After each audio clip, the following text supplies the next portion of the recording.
हरे कृष्ण, जय श्री हरि। सत्यनारायण भगवान की जय। प्रिय श्रोताओं, आप सभी को पौष पूर्णिमा की हार्दिक शुभकामनाएं।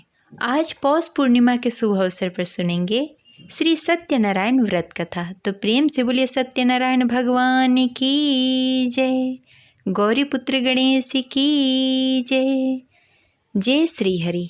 एक समय की बात है, नैमिषारण्य तीर्थ में सैनिक आदि 88,000 ऋषियों ने श्री सूत जी से पूछा, हे प्रभु, इस कलयुग में वेद विद्या रहित मनुष्य को प्रभु शक्ति किस प्रकार मिल सकती है तथा उसका उद्धार कैसे होगा? हे मुनि श्रेष्ठ, कोई ऐसा तप बताएं जिससे थोड़े समय में ही पुण्य मिले और मनवांछित फल की प्राप्ति हो।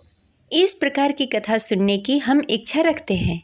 सर्वशास्त्रों के ज्ञाता श्री सूत जी बोले, हे वैष्णव पूज्य, आप सभी ने प्राणियों के हित की बात पूछी है, इसलिए मैं एक ऐसे श्रेष्ठ व्रत को आप लोगों को बताऊंगा जिसे नारद जी ने लक्ष्मी नारायण से पूछा था और लक्ष्मीपति ने मुनि श्रेष्ठ नारद जी से कहा था। आप इसे ध्यानपूर्वक सुनिए। एक समय की बात है, योगी राज नारद जी दूसरे के हित की इच्छा के लिए अनेकों लोकों में घूमते हुए मृत्यु लोक में आ पहुँचे। यहाँ उन्होंने अनेक योनियों में जन्मे प्रायः सभी मनुष्य को अपने कर्मों द्वारा अनेक दुखों से पीड़ित देखा। उनका दुख देखकर नारद जी सोचने लगे, कैसा यत्न किया जाए जिसके करने से निश्चित रूप से मानव के दुख का अंत हो जाए। इस विचार पर मनन करते हुए वह विष्णु लोक में गए। वहाँ वह देवों के इष्ट भगवान नारायण की स्तुति करने लगे, जिनके हाथों में शंख, चक्र, गदा और पद्म थे, गले में वरमाला पहने हुए थे।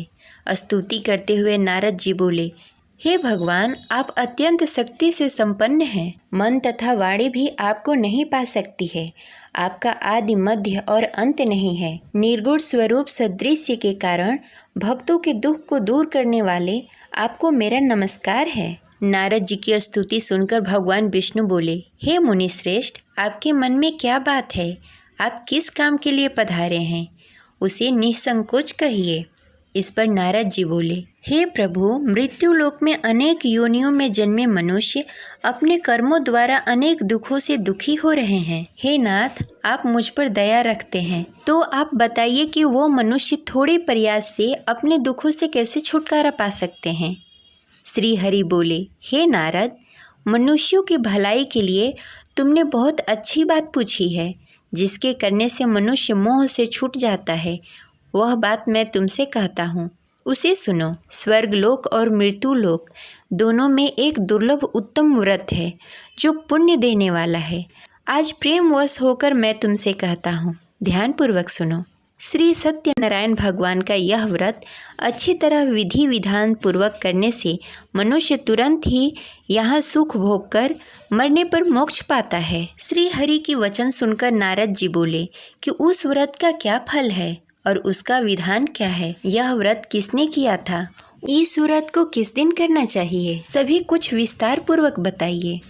नारद जी की बात सुनकर श्री हरि बोले, दुख व शोक को दूर करने वाला यह व्रत सभी स्थानों पर विजय दिलाने वाला है।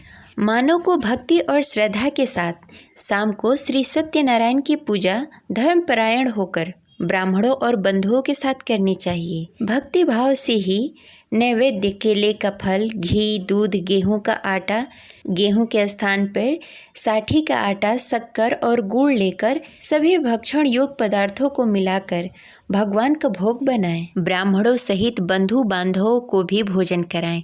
इसके बाद स्वयं भोजन करें। भजन कीर्तन के साथ भगवान के भक्ति में लीन हो जाएं। इस तरह से सत्यनारायण भगवान का व्रत करने पर मनुष्य की सारी इच्छाएं निश्चित रूप से पूरी होती है। इस कली काल अर्थात कलयुग में मृत्यु लोक में मोक्ष का यही एक सरल उपाय बताया गया है। इस प्रकार श्री सत्यनारायण व्रत कथा का प्रथम अध्याय संपन्न हुआ। तो प्रेम से बोलिए सत्यनारायण भगवान की जय। श्री सत्यनारायण कथा के दूसरे अध्याय के अनुसार श्री सूत जी बोले, हे ऋषियों, जिसने पहले समय इस व्रत को किया था उसका इतिहास कहता हूँ, ध्यान से सुनो। सुंदर काशीपुर नगरी में एक अत्यंत निर्धन ब्राह्मण रहता था। भूख प्यास से परेशान होकर वह धरती पर घूमता रहता। ब्राह्मणों से प्रेम करने वाले भगवान ने एक दिन ब्राह्मण का वेश धारण करके उसके पास जाकर पूछा, हे विप्र, नित्य दुखी होकर तुम पृथ्वी पर क्यों घूमते हो? दीन ब्राह्मण बोला, मैं निर्धन ब्राह्मण हूँ, भिक्षा के लिए धरती पर घूमता हूँ। हे भगवान, यदि आप इसका कोई उपाय जानते हो तो बताएं। वृद्ध ब्राह्मण कहता है, हे विप्र, सत्यनारायण भगवान मनोवांछित फल देने वाले हैं, इसलिए तुम उनका पूजन करो। इसे करने से मनुष्य सभी दुखों से मुक्त हो जाता है। वृद्ध ब्राह्मण बनकर आए सत्यनारायण भगवान उस निर्धन ब्राह्मण को व्रत का सारा विधान बताकर अंतर्ध्यान हो गए। ब्राह्मण मन ही मन सोचने लगा कि जिस व्रत को वृद्ध ब्राह्मण करने को कहा गया है, मैं उसे जरूर करूँगा। यह निश्चय करने के बाद उसे रात में नींद नहीं आई। वह सवेरे उठकर सत्यनारायण भगवान के व्रत का निश्चय कर भिक्षा के लिए निकल चला। उस दिन निर्धन ब्राह्मण को भिक्षा में बहुत धन मिला, जिससे उसे बंधु बांधवों के साथ मिलकर श्री सत्यनारायण भगवान का व्रत संपन्न किया। भगवान सत्यनारायण का व्रत संपन्न करने के बाद वह निर्धन ब्राह्मण सभी दुखों से छूट गया। हर माह इस व्रत को करने लगा। इस तरह से सत्यनारायण भगवान के इस व्रत उसी समय से जो मनुष्य करेगा वह सभी प्रकार के पापों से छूटकर मोक्ष को प्राप्त होगा और सभी दुखों से मुक्त हो जाएगा। श्री सूत जी बोले कि इस तरह से नारद जी से नारायण जी का कहा हुआ श्री सत्यनारायण व्रत को मैंने तुमसे कहा। हे विप्रो, मैं अब और क्या कहूँ? ऋषि बोले, हे मुनिवर, संसार में उस विप्र से सुनकर और किस किस ने इस व्रत को किया, हम सब इस बात को सुनना चाहते हैं। इसके लिए हमारे मन में श्रद्धा का भाव है। श्री सूत जी बोले, हे मुनियों, जिस जिसने इस व्रत को किया वह सब सुनो। एक समय वही विप्र धन और ऐश्वर्य के अनुसार अपने बंधु बांधवों के साथ इस व्रत को करने को तैयार हुआ। उसी समय एक लकड़ी बेचने वाला बूढ़ा आदमी आया और लकड़ियां बाहर रखकर अंदर ब्राह्मण के घर में आ गया। प्यास से दुखी वह लकड़हारा उसको व्रत करते देख विप्र को नमस्कार कर पूछने लगा कि आप यह क्या कर रहे हैं तथा इसे करने से क्या फल मिलेगा, कृपया करके मुझे बताइए। ब्राह्मण ने कहा कि सब मनोकामनाओं को पूरा करने वाला यह सत्यनारायण भगवान का व्रत है। इनकी कृपा से ही मेरा घर धन्य धान्य आदि से भरा हुआ है। विप्र से सत्यनारायण व्रत के बारे में जानकर लकड़हारा बहुत प्रसन्न हुआ। चरणामृत लेकर वह प्रसाद खाने के बाद वह अपने घर गया। लकड़हारे ने अपने मन में संकल्प लिया कि आज लकड़ी बेचकर जो धन मिलेगा उसी से श्री सत्यनारायण भगवान का उत्तम व्रत करूँगा। मन में इस विचार को लेकर बूढ़ा आदमी सिर पर लकड़ियाँ रखकर नगर में बेचने गया। जहाँ धनी लोग ज़्यादा रहते थे, उस नगर में उसे अपनी लकड़ियों का दाम पहले से 4 गुना अधिक मिला। बूढ़ा व्यक्ति प्रसन्नता के साथ दान लेकर केले, शक्कर, घी, दूध, दही और गेहूं का आटा लेकर श्री सत्यनारायण भगवान के व्रत की अन्य सामग्री लेकर अपने घर को गया। वहां उसने अपने बंधु बांधवों को बुलाकर विधि विधान से श्री सत्यनारायण भगवान का पूजन और व्रत किया। इस व्रत के प्रभाव से वह बूढ़ा लकड़हारा धन, पुत्र आदि से युक्त होकर संसार के समस्त सुख भोगकर अंतकाल में बैकुंठ धाम को चला गया। इस प्रकार श्री सत्यनारायण कथा के दूसरी अध्याय संपन्न हुई। तो प्रेम से बोली श्री सत्यनारायण भगवान की जय। सत्यनारायण व्रत कथा के तीसरी अध्याय के अनुसार श्री सूत जी बोले, हे मुनि श्रेष्ठो, अब आगे की कथा कहता हूँ। पहले समय में उल्कामुख नामक एक बुद्धिमान राजा था। वह सत्यवक्ता और जितेंद्रिय था।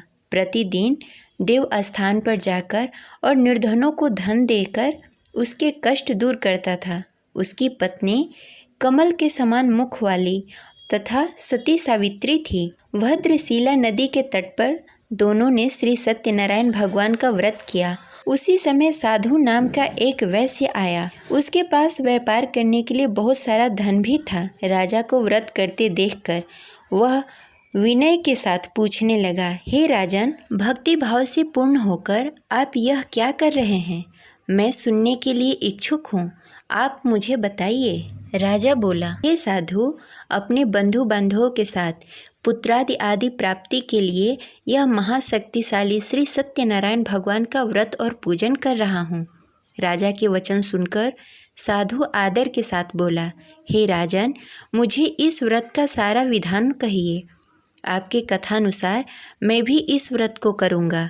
मेरी भी संतान नहीं है और इस व्रत को करने से निश्चित रूप से मुझे संतान की प्राप्ति होगी। राजा से सारा व्रत का विधान सुनकर व्यापार से निवृत्त होकर वह अपने घर गया। साधु वैश्य ने अपने पत्नी को संतान देने वाला इस व्रत का वर्णन कहकर सुनाया और कहा कि जब मेरी संतान होगी तब मैं इस व्रत को करूँगा। साधु ने इस तरह से वचन कर अपनी पत्नी लीलावती से कही। एक दिन लीलावती पति के साथ आनंदित हो संसारिक धर्म में पवित्र होकर श्री सत्यनारायण भगवान की कृपा से गर्भवती हुई। 10वें महीने में उसके गर्भ से एक सुंदर कन्या ने जन्म लिया। दिनों दिन वह ऐसे बढ़ने लगी जैसे शुक्ल पक्ष का चंद्रमा बढ़ता है। माता पिता ने अपनी कन्या का नाम कलावती रखा।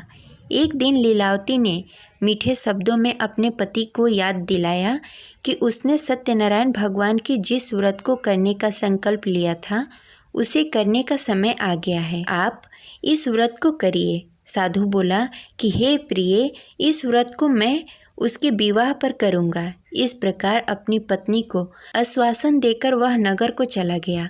कलावती पिता के घर में रहकर दिनों दिन बड़ी होने लगी। साधु ने एक बार अपनी कन्या को अपने नगर की सखियों के साथ खेलते हुए देखा तो तुरंत ही दूत को बुलाया और कहा कि मेरी कन्या योग वर देखकर आओ। साधु की बात सुनकर दूत कंचन वन में पहुंचा। वहां अच्छी तरह से देख सुनकर लड़की के सुयोग वाड़िक पुत्र को ले आया। सुयोग लड़के को देखकर साधु ने बंधु बांधवों को बुलाकर अपनी पुत्री का विवाह कर दिया। लेकिन दुर्भाग्य की बात यह है कि साधु ने अभी भी श्री सत्यनारायण भगवान का व्रत नहीं किया।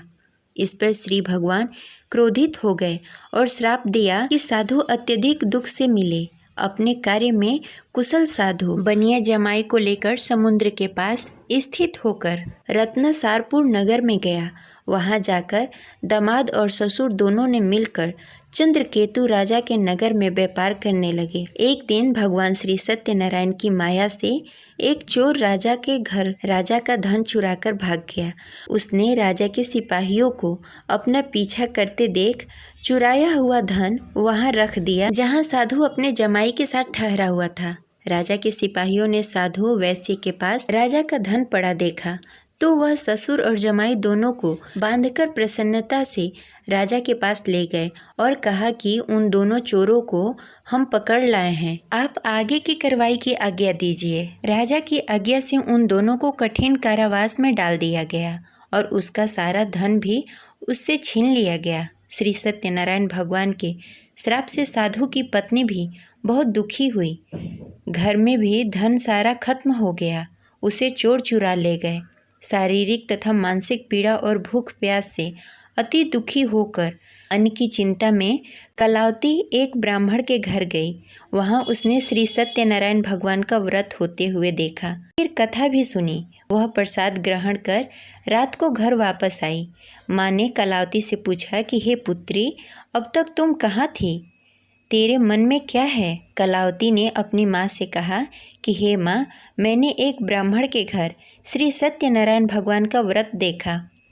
कन्या के वचन सुनकर लीलावती भगवान के पूजन की तैयारी करने लगी। लीलावती ने परिवार और बंधुओं सहित श्री सत्यनारायण भगवान का पूजन किया और उससे वर मांगा कि मेरे पति और जमाई शीघ्र घर आ जाएं। साथ ही यह भी प्रार्थना की कि हम सबके अपराध को क्षमा कीजिए। श्री सत्यनारायण भगवान इस व्रत से संतुष्ट हो गए और राजा चंद्रकेतु के सपने में दर्शन देकर कहा कि हे राजन, तुम उन दोनों वैश्यों को छोड़ दो और तुमने जो उसका धन लिया है उसे वापस कर दो। अगर तुमने ऐसा नहीं किया तो मैं तुम्हारा धन, राज्य, संतान सभी को नष्ट कर दूंगा। राजा को यह सब कहकर भगवान अंतर ध्यान हो गए। प्रातःकाल सभा में राजा ने अपना सारा सपना सबको सुनाया। फिर बोले कि वड़िक पुत्रों को कैद से मुक्त कर सभा में लाओ। दोनों ने आते ही राजा को प्रणाम किया। राजा मीठी वाणी में बोला कि हे महानुभाव, भाग्यवश ऐसा कठिन दुख तुम्हें प्राप्त हुआ है, लेकिन अब तुम्हें कोई भय नहीं है। ऐसा कहकर राजा ने उन दोनों को नए वस्त्र आभूषण भी पहनाए और जितना धन उनका लिया था उसे दुगना धन वापस कर दिया। दोनों वैश्य अपने घर को चले गए। इस प्रकार सत्यनारायण व्रत कथा की तीसरी अध्याय संपन्न हुई। तो प्रेम से बोलिए भगवान सत्यनारायण की जय। सत्यनारायण कथा के चौथे अध्याय के अनुसार सूत जी बोले, वैश्य ने मंगलाचार कर अपनी यात्रा प्रारंभ की और अपने घर की ओर चल पड़ा। उसके थोड़ी दूर जाने के बाद एक दंडी वेशधारी श्री सत्यनारायण ने उससे पूछा, हे साधु, तेरे नाव में क्या है? अभिवाड़िक वड़िक हंसता हुआ बोला, हे दंडी, आप क्यों पूछते हैं? क्या धन लेने की इच्छा है? मेरे नाव में तो बेल और पत्ते भरे हुए हैं। वैश्य के कठोर वचन सुनकर भगवान बोले, तुम्हारा वचन सत्य हो। दंडी ऐसे वचन कह वहाँ से दूर चले गए। कुछ दूर जाकर समुद्र के किनारे बैठ गए। दंडी के जाने के बाद साधु वैश्य ने नित्य क्रिया के पश्चात नाव को ऊंची उठते देखकर अचंभा माना और नाव में बेल पत्ते आदि देखकर मूर्छित होकर जमीन पर गिर पड़ा। मूर्छा खुलने पर वह अत्यंत शोक में डूब गया। तब उसका दामाद बोला कि आप शोक न मनाएं, यह दंडी का श्राप है, इसलिए हमें उसके शरण में जाना चाहिए, तभी हमारी मनोकामना पूरी होगी। दामाद की बात सुनकर वह दंडी के पास पहुंचा और अत्यंत भक्ति भाव से नमस्कार करके बोला, मैंने आपसे जो असत्य वचन कहे थे उसके लिए मुझे क्षमा कर दें। ऐसा कहकर महान शोकातुल्य होकर रोने लगा। तब दंडी भगवान बोले, हे वड़िक पुत्र, मेरी आज्ञा से बार बार तुम्हें दुख प्राप्त हुआ है, तुम मेरी पूजा से विमुख हुआ। साधु बोला, हे भगवान, आपकी माया से ब्रह्मा आदि देवता भी अपने रूप को नहीं जानते, तब मैं अज्ञानी कैसे जान सकता हूँ? आप प्रसन्न होइए। अब मैं समर्थ के अनुसार आपकी पूजा करूँगा। मेरी रक्षा करो और पहले के समान नौका में धन भर दें। साधु वैश्य की भक्ति पूर्वक वचन सुनकर भगवान प्रसन्न हो गए और उसकी इच्छानुसार वरदान देकर अंतर्ध्यान हो गए। ससुर दामाद जब नाव पर आए तो नाव धन से भरी हुई थी। फिर वहीं अपने अन्य साथियों के साथ सत्यनारायण भगवान का पूजन कर अपने नगर को चल दिए। जब नगर के नज़दीक पहुँचे तो दूत को घर पर खबर करने के लिए भेज दिया। दूत साधु की पत्नी को प्रणाम कर कहता है, मालिक अपने दामाद सहित नगर के निकट आ गए हैं। दूत की बात सुनकर साधु की पत्नी लीलावती ने बड़े हर्ष के साथ सत्यनारायण भगवान का पूजन कर अपनी पुत्री कलावती से कहा कि मैं अपने पति के दर्शन को जाती हूँ, तू कार्य पूर्ण कर शीघ्र आ जाना। माता के ऐसे वचन सुनकर कलावती जल्द से प्रसाद छोड़कर अपने पति के पास चली गई। प्रसाद की अवहेलना के कारण श्री सत्यनारायण भगवान रुष्ट हो गए और नाव सहित उसके पति को नाव में डुबो दिया। कलावती अपने पति को ना पाकर रोती हुई जमीन पर गिर पड़ी। नौका को डूबा हुआ देखकर वह कन्या को रोता देख साधु दुखी होकर बोला कि हे प्रभु, मुझसे तथा मेरे परिवार से जो भूल हुई है उसे क्षमा करें। साधु की दीन वचन सुनकर श्री सत्यनारायण भगवान प्रसन्न हो गए और आकाशवाणी हुई, हे साधु, तेरी कन्या मेरी प्रसाद को छोड़कर आई है, इसलिए उसका पति अदृश्य हो गया है। यदि घर जाकर प्रसाद खाकर लौटती है तो उसे उसका पति अवश्य मिलेगा। ऐसी आकाशवाणी सुनकर कलावती घर पहुंचकर प्रसाद ग्रहण करती है और फिर आकर अपने पति के दर्शन करती है।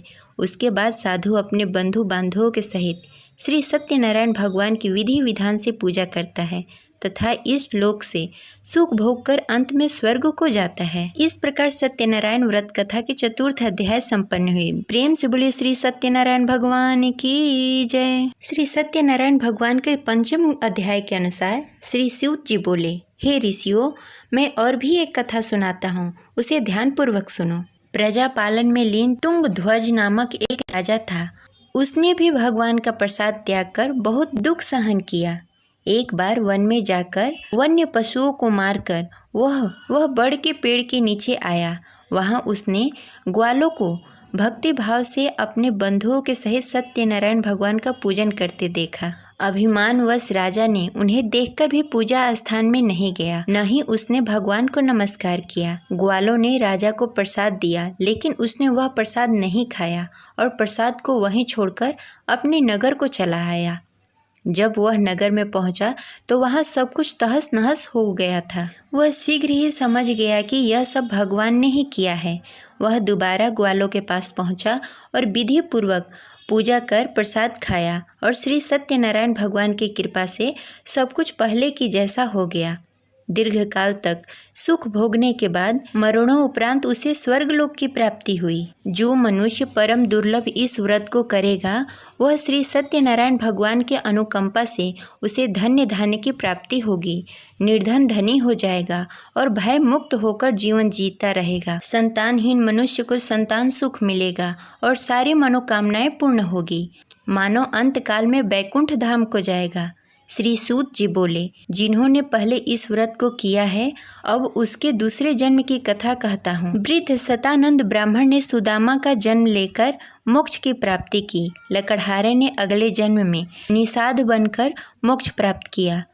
उल्का मुख नामक राजा दशरथ होकर बैकुंठ को गए। साधु नाम के वैश्य ने मोर ध्वज बनकर अपने पुत्र को आरे से चीरकर मोक्ष पाया। महाराज तुंग ध्वज ने स्वयंभू होकर भगवान के भक्ति युक्त होकर कर्म का मोक्ष पाया। इस प्रकार श्री सत्यनारायण व्रत कथा 5वां अध्याय संपन्न हुई। तो प्रेम से बोले श्री सत्यनारायण भगवान की जय।